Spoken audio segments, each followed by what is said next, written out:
paso. Maligo ka sana na luminis ang iyong katawan. Suklayin ang iyong buhok at humanda sa pagpasok. Almusal, huwag kalimutan, pampalakas ng katawan. Inumin pati gatas at humanda sa pagpasok. Ang ngipin ay sipilyuhin, ang kuko ay gupitin, ang tenga ay linisin at humanda sa pagpasok.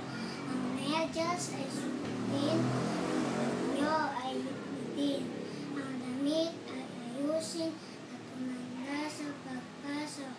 Lahat ng gamit sa eskwela dapat ay dala-dala. Ang takda ay tapos mo na at humanda sa pagpasok. Kay nanay at kay tatay, sa lahat ng tao sa bahay,